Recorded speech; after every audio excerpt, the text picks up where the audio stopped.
Hello and welcome to Take on Tech. This is the show that keeps you updated on all matters technology.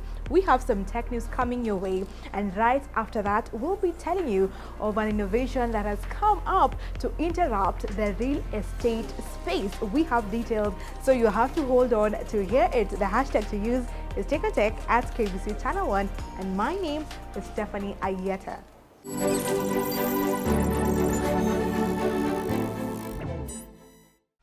In our tech news today, we will be looking at business leaders and consumers alike who are increasingly keen to leverage new and emerging technologies in either making work easier or increasing revenues.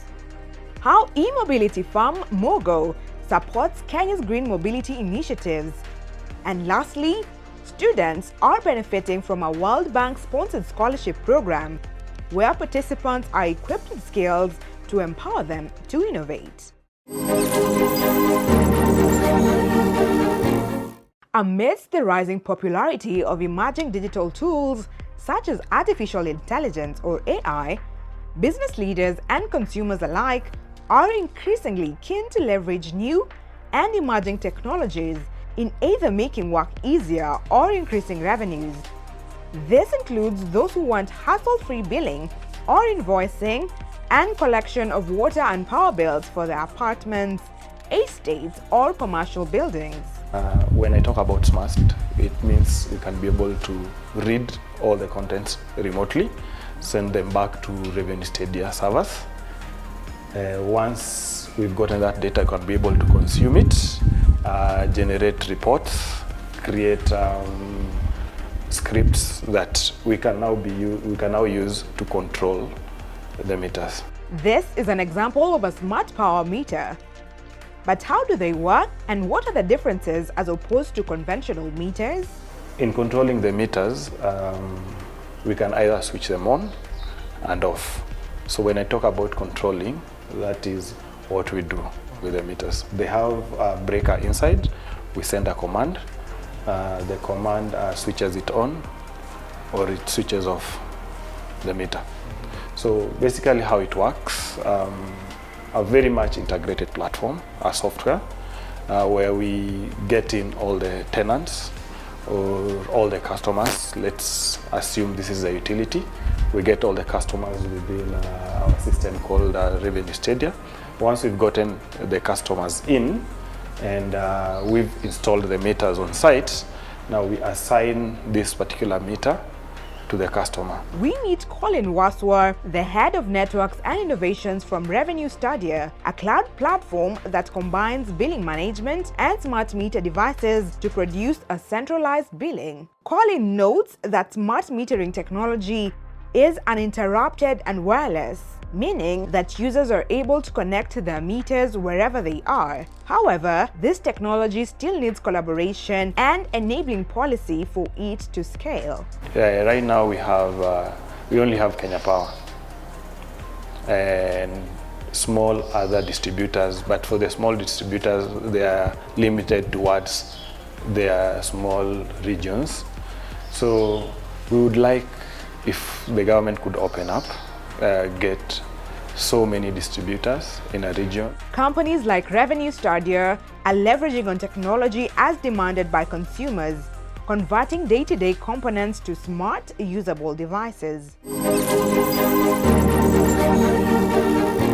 Asset Financial, MoGo, is one of the 3 e-mobility firms that received 3.9 billion shillings in financing from the U.S. International Development Finance Corporation. MoGo has invested 1.3 billion shillings of this funding into expanding its EV financing portfolio, supporting Kenya green mobility initiatives by providing essential zero-emission vehicle financing to individual and businesses in the transportation sector. Ambassador Meg Whitman says investing in the e-mobility sector will create high-quality jobs for Kenyans in an overall strategy to reduce dependence on fossil fuel and modernizing the country's extensive transport system especially in urban areas.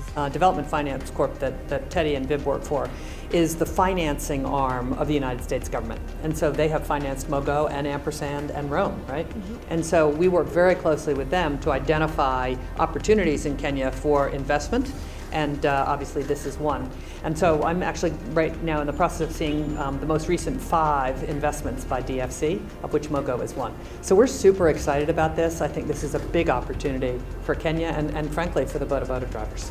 Over the last 5 years in the country, we're happy that we have more than 120,000 customers that we financed either boda or a car or gave a loan, a logbook loan to some customers. Talking about the future, we see great opportunities in the country.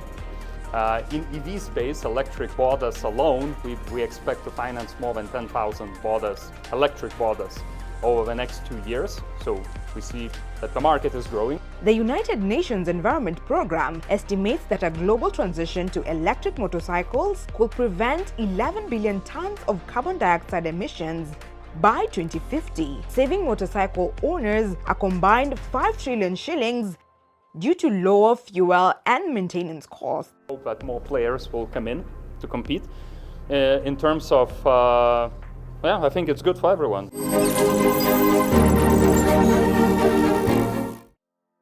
24-year-old Ivy Barroza says she has made a deliberate decision to prepare for future careers in technology.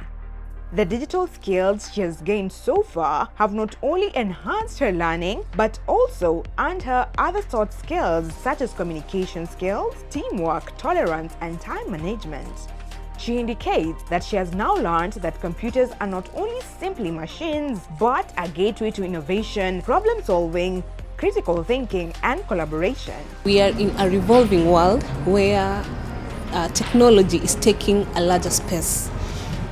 This skill will not only enable me fit in the job market, but also help organizations, institutions to create websites, to also pass my skill and knowledge to other students or any other person who hasn't gotten opportunity to acquire this skill.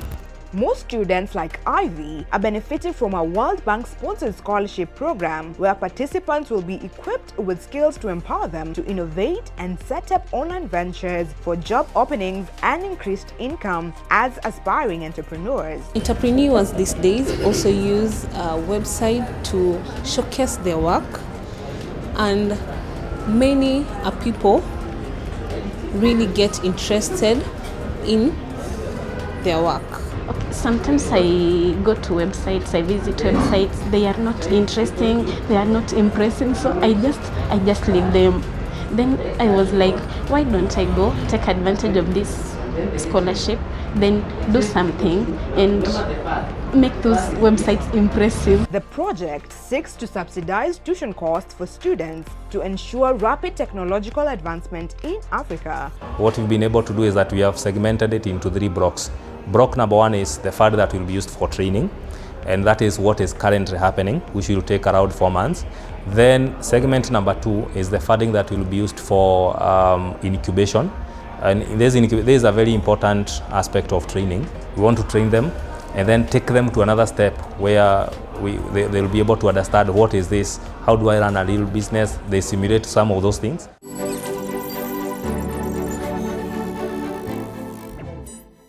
Websites that offer house hunting services are highly viable, especially in today's increasingly digital landscape. These platforms aim to streamline and simplify traditionally cumbersome process of finding and renting or buying homes. In Kenya, the concept of house hunting through digital platforms has gained significant traction over the years. As urbanization increases and more people rely on technology for daily activities, digital house hunting platforms are transforming how Kenyans search for homes.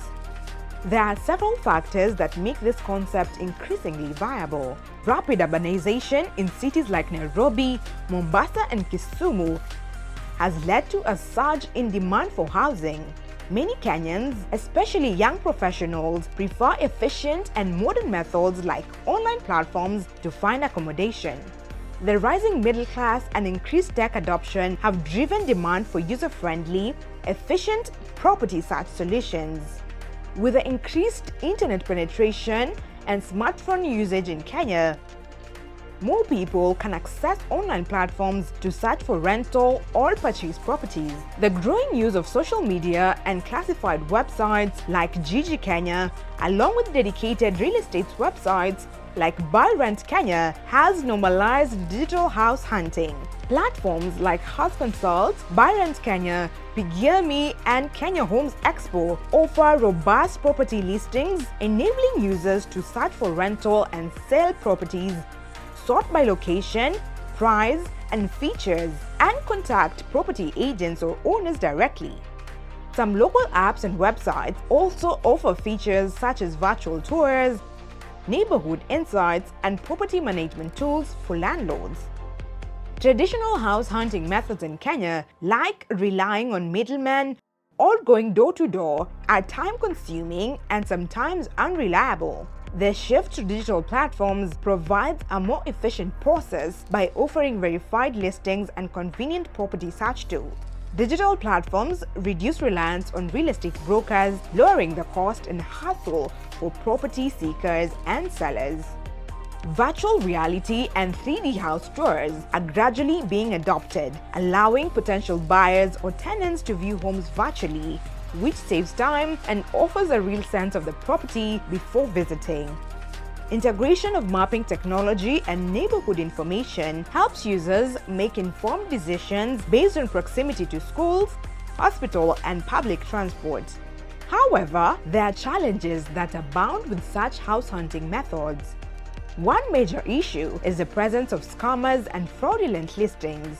Ensuring the authenticity of properties listed online can be a challenge. Secondly, the real estate sector in Kenya lacks uniform standards in terms of pricing, valuation, and service levels, which can affect the reliability of online listings.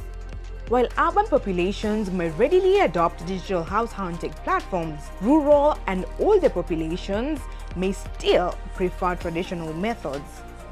The platforms generate revenue through listing fees from landlords, real estate agents, and property developers, as well as from advertisers or premium listings that give properties more visibility. Opportunities in house hunting initiatives continue growing to integrate financial services like mortgage calculators and links to house finance options directly on house hunting websites, further simplifying the home buying or renting process. Platforms like Zillow, Rightmove, and Housing.com have thrived by offering comprehensive digital solutions for house hunting, indicating strong potential for similar ventures globally. The ongoing slum upgrading and affordable housing projects present an opportunity for platforms to specialize in low-income housing searches in line with Kenya's housing agenda. The Kenyan government's affordable housing program, as part of the bottom-up economic transformation agenda, creates a unique opportunity for digital platforms to be part of the housing ecosystem, offering listings and information on affordable housing units. The Boma Yangu platform, supported by the government, digitizes affordable housing registration, allowing citizens to sign up for housing allocations online. Nicholas Mugambi, the founder of Hunter, a website that offers house hunting services, says that this digital house hunting platform allows users to book a visit or request for a house on the website www.househunting.co.ke. I'm a software engineer. Software is all I do. I do specifically the back-end development. So that's my area also here in Hunter and also in other places that I work. I'm a back-end dev, a cybersecurity enthusiast, very passionate about innovation and bringing new ideas and bringing change to the world. And that's what I'm doing here with Hunter. I started it at business WhatsApp out of experience that I had when I was looking for a house. when I was in first year. It was quite a hassle. I had to seclude a day with my mom to come and house hunt. You can imagine the hassle under the basking sun. So it was quite a problem that I noticed needs a solution. So recently is when we have launched the house hunting solution. It's a website where a client can come and view available houses, seek more details about the house remotely, not having to physically go to the house. And if they're interested with the house, they can book a visit at a very affordable price. The website gives various house options, including hostels for students, has photos and details of the houses. If one's desired house is not listed, then they can make a request with the specification they need, then are alerted when one is found. Once a user is interested in a house, they are linked to one of the company's agents who gives them the tour. The cost charged for this depends on the location. 500 shillings is the cheapest for an area like Juja, which attracts majorly students. They don't charge a fee on settling for a house, unlike what happens in the traditional setup, where the agent usually gets a certain percentage from the house rent. Mainly, we're leveraging IT, that is by having the platform, Hunter. And apart from that, we're also having partnership with our agents who are on the ground. They're the ones who are taking the photos of the houses. They're the ones going to the physical location of the houses, getting the details, getting the numbers of the management. So that's the position we are at now, and we are exploring more partnerships with the landlords where we can have them on board, that is having with an agreement with them, where we can, that will also be a revenue, more revenue for us. Despite the client paying, we can also generate more revenue from a partnership with the landlords. And also in the future, we are looking for a solution where we can reduce the agent system, where we can just have a one-stop solution. We can book a house and get directions to the house. Nicholas envisions a future where they will no longer need agents, as the system will work for itself. This, he says, will revolutionize the real estate sector by making house hunting an easy task that can be done digitally and with no much effort. Actually, that's our next big milestone, where we want to have a map solution, where you can, for example, let me give you an instance. A student is admitted at JCOT. They get to gate A, they book a house, they pay the fee, they get directions to the house, instead of the current situation where they have to meet with our agent. So that's what we are currently working on. It's a bit easier. Ni rahisi juu inakata aso ya wanafunzi. Unajua wanafunzi wengine wapendi kuzunguka kutafuta nyumba. So inakata that aso ya wanafunzi kutafuta nyumba. That's one. Two, inafanya kazi hizi ya kwetu. Inatuletea clients. We don't need to do anything. That website can bring us clients from all over, students, yeah. So it's a bit easy. If well executed with proper fraud mitigation strategies and a focus on user experience, digital house hunting can be a thriving business in Kenya. It fills a gap in the market for efficiency, transparency, and convenience in a fast-growing real estate sector. Overall, the house hunting concept in Kenya is ripe for innovation, driven by urbanization, digital adoption, and the growing real estate market. That's it from us. Tell us, what do you think about this particular innovation? Do you see it taking the jobs of agents? And if yes, then how can they adapt themselves better? Talk to us. The hashtag is Take on Tech at KBC Channel 1. My name is Stephanie Ayeta. I will see you next week, same time, same place. Until then, let's keep it tech. Adios.